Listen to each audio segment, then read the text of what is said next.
ചെയ്യാത്ത തെറ്റിന് 43 വർഷം ജയിലിൽ കിടക്കുന്ന കാര്യം ഒന്ന് ആലോചിച്ചു നോക്കൂ. ഒടുവിൽ കുറ്റക്കാരനല്ലെന്ന് കണ്ട് ജയിലിൽ നിന്ന് പുറത്തു വരുന്നു. എന്നാൽ നാട് കടത്തുന്നതിനായി വീണ്ടും അറസ്റ്റ് ചെയ്യപ്പെടുന്ന സാഹചര്യം.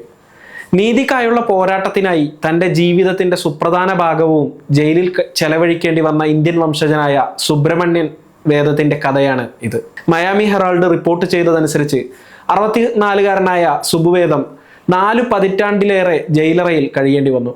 ഇന്ത്യയിൽ ജനിച്ച സുബുവേദത്തിന് 9 മാസം പ്രായമുള്ളപ്പോൾ കുടുംബവുമായി US-ലെത്തി.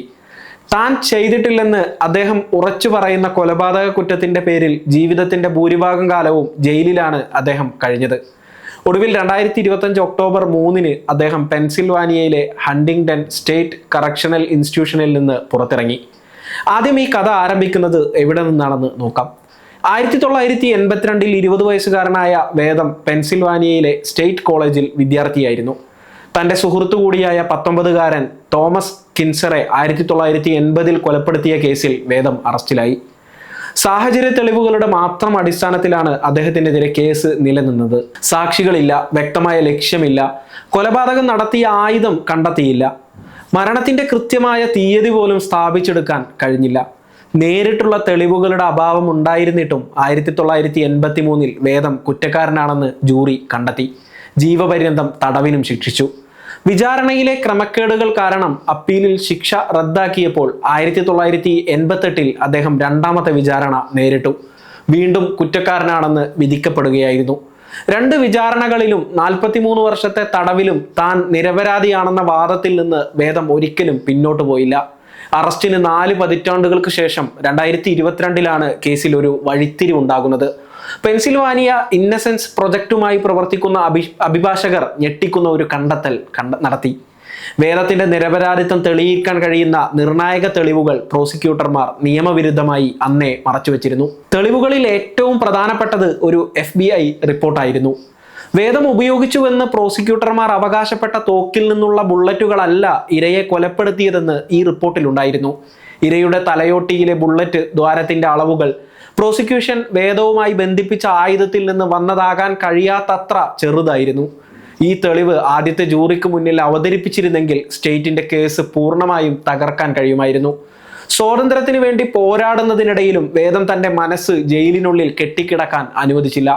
ശ്രദ്ധേയമായ ആത്മവിശ്വാസത്തോടെ അദ്ദേഹം സഹതടവുകാർക്കായി സാക്ഷരതാ പരിപാടികൾ ആരംഭിക്കുകയും സ്വന്തം വിദ്യാഭ്യാസം അസാധാരണമായ അർപ്പണബോധത്തോടെ തുടരുകയും ചെയ്തു.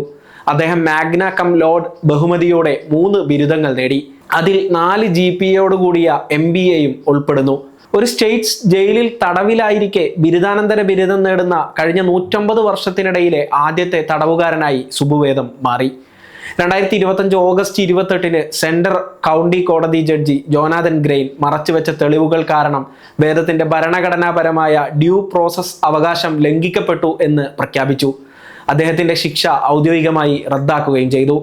ജില്ലാ അറ്റോർണി ബെർണി കാൻഡോർണ കാലപ്പഴക്കവും പ്രധാന സാക്ഷികളെ നഷ്ടപ്പെട്ടതും ചൂണ്ടിക്കാട്ടി ഒക്ടോബർ 2-ന് എല്ലാ കുറ്റങ്ങളും തള്ളി. ഇതോടെ പെൻസിൽവാനിയയുടെ ചരിത്രത്തിൽ ഏറ്റവും കൂടുതൽ കാലം തെറ്റായി തടവിലായ വ്യക്തിയായി വേദം മാറി. അതുപോലെ അമേരിക്കയിൽ ഏറ്റവും കൂടുതൽ കാലം തടവിൽ കഴിഞ്ഞ ശേഷം കുറ്റവിമുക്തനാക്കപ്പെട്ടവരിൽ ഒരാളായും അദ്ദേഹം മാറി.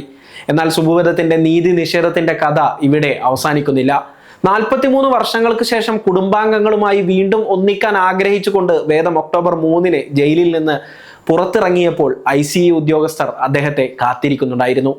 1980-കളിലെ ഒരു പഴയ നാടുകടത്തൽ ഉത്തരവ് ചൂണ്ടിക്കാട്ടി അവർ ഉടൻ അദ്ദേഹത്തെ കസ്റ്റഡിയിലെടുത്തു. വേദത്തെ മോശാനൻ വാലി പ്രോസസ്സിംഗ് സെന്ററിലേക്ക് മാറ്റി. അവിടെ അദ്ദേഹം ഇപ്പോഴും തടവിലാണ്. 1980 മുതലുള്ള കുറ്റകൃത്യങ്ങളുടെ പട്ടികയിലുള്ള ഒരു സ്ഥിരം കുറ്റവാളിയാണ് അദ്ദേഹം എന്നാണ് ICE ഉദ്യോഗസ്ഥൻ വിശേഷിപ്പിച്ചത്. എന്നാൽ താൻ ചെയ്യാത്ത കുറ്റത്തിന് ആ കാലയളവിലെ ബഹുഭൂരിഭാഗം സമയവും അദ്ദേഹം തടവിലായിരുന്നു എന്ന് ചൂണ്ടിക്കാട്ടി അദ്ദേഹത്തിന്റെ അഭിഭാഷകർ ഇതിനെ ശക്തമായി എതിർക്കുന്നു. വേദത്തിന്റെ കേസ് നിലവിലെ ഇമിഗ്രേഷൻ നിയമപാലന നയങ്ങളിലെ പ്രശ്നങ്ങളിലേക്കാണ് വെളിച്ചം വീശുന്നത്. ഇമിഗ്രേഷൻ ഉദ്യോഗസ്ഥർ തടവിലാക്കിയ ആളുകളിൽ 65% പേർക്കും ക്രിമിനൽ കേസുകൾ ഇല്ലെന്നും 93% പേരും അക്രമാസക്തമായ കുറ്റകൃത്യങ്ങളിൽ ശിക്ഷിക്കപ്പെട്ടിട്ടില്ലെന്നും സമീപകാല ഡാറ്റ വ്യക്തമാക്കുന്നുണ്ട്.